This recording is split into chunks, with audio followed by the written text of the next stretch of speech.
Got a call from Scott Capurro. He said, meet me down in Soho land. We'll do a chat show in a basement. We'll show the world, make them understand. As I sit here, I'm second banana. We got guests like Arthur Smith and Peter Tatchell and Kate Dimbleby. We got West End producer behind a screen.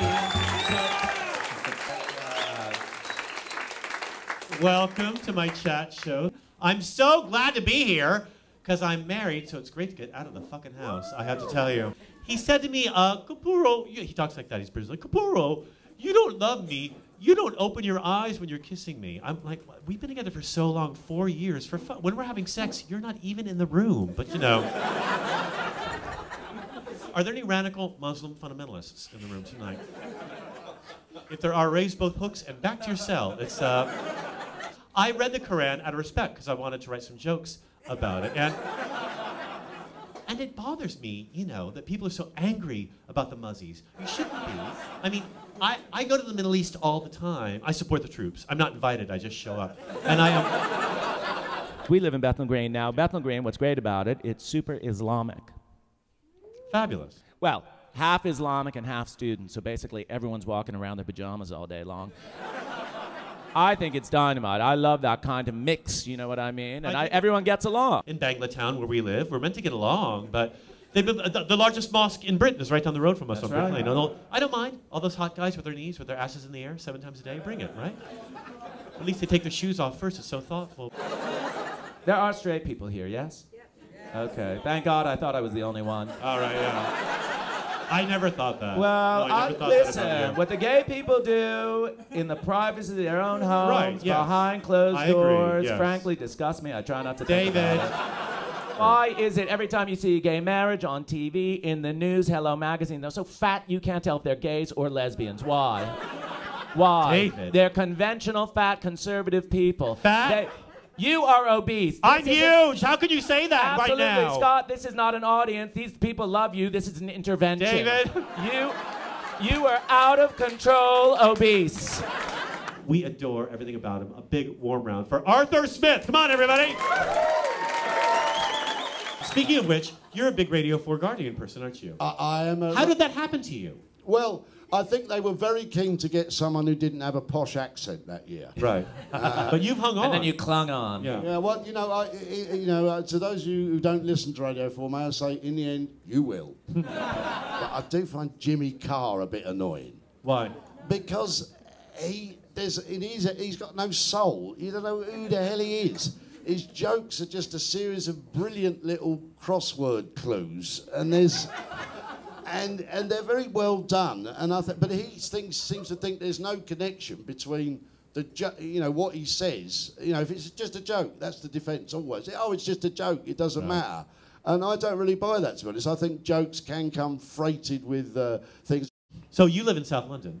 Yes, I am. I'm the mayor of Balham. I self-proclaimed. Right. And would you like me to sing the song I sang on my inauguration? Okay, I will. All right, then, yeah.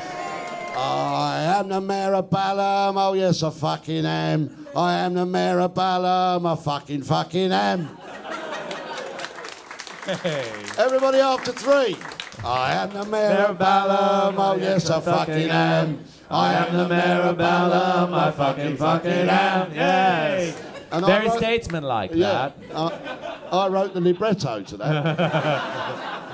What do you want to fix about London? What needs work? I think all public transport should be free, that Jeremy Clarkson should be shot dead, that North London be closed off.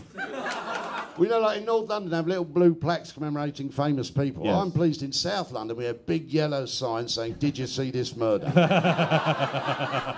He is an anonymous Twitter sensation, Scott. And when he started tweeting last year, all of a sudden, giving all this backstage gossip, all this sort of information, insider information about the theater world, the West End. People were wondering, who is this? Who could it be? How could he know this information? All the speculation in the broadsheets. Is it Cameron McIntosh? Is it Lloyd Webber? Who is it? Give a big round of applause for at West End producer.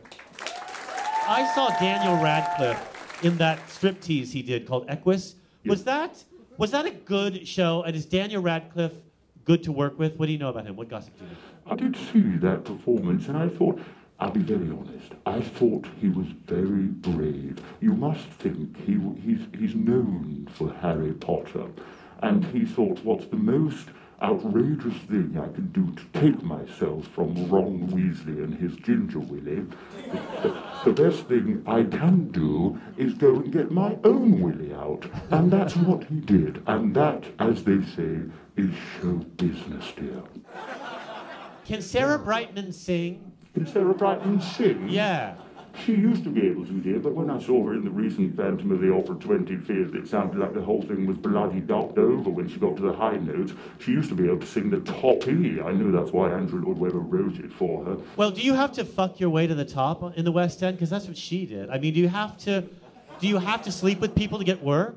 Well, it helps, dear. Yes. Who else then has slept their way to the top in the West End who's performing there right now? I couldn't possibly say, dear. Well, what's the point of you fucking being here then? Of course you can. We don't know who you are. We'll never see you again. You invited me, my dear. That's the point of me fucking being here. Ladies and gentlemen, help us welcome Kate Dimbleby.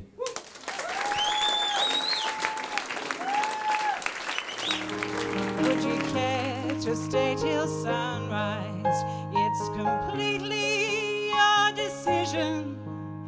It's just the night cuts through me like a knife, like a knife. Would you care to stay a while and save my life? A big warm round for Peter Tatchell. Let's hear it. I'm friends with Elton John. Well, I've met him a couple of times. How can we stop him? Yes, how can we... Do you like him? Do you like Elton and David? Elton has spoken out and David has spoken out against homophobia in many different countries. But what Elton said is that America is so ridiculously homophobic, I guess meaning that Britain and everywhere else isn't. Do you think America is more of a homophobic country than the UK? I don't think he was necessarily saying that. I'm not here to... I'm not his PR agent but what do you think? His defender, but, he has been very strong in condemning homophobia in many different countries. He went to the royal wedding with his spray-painted head and stuff, though. What's that all about? I wouldn't have gone to the royal wedding. But I protested Were you outside. invited? Were you invited? I wasn't. Of course I wasn't invited. Well, that's why you didn't go, Peter. But... Didn't stop Sally Burka. Yeah. Well, she fucked her way to the middle, but... Well, I got married. You did? Didn't I, in Hackney? Yeah. You didn't get married. You had a civil partnership. Oh, again? Whatever. I mean, does it really matter? Really? Is there any difference? Why does it matter? Why does it matter? Well, put it this way. If the government said to the black community, you are banned from marriage, but we'll give you civil partnerships instead, no one would accept that. We would say that was racist, and it would be racist. What I wonder is it worth spending all this energy and time over one word? Civil partnerships are not equality. Separate is not equal. I grew up as a gay person, as an outsider, as a weirdo, and you know what? I wouldn't trade that for anything. And I worry that when gays can get married, they will no longer be outsiders. Don't underestimate the position we have in society right now. It's a good place to be an outsider. I wouldn't give it up for the world. He found that 80% of strongly homophobic men got erections while watching gay porn videos. Right.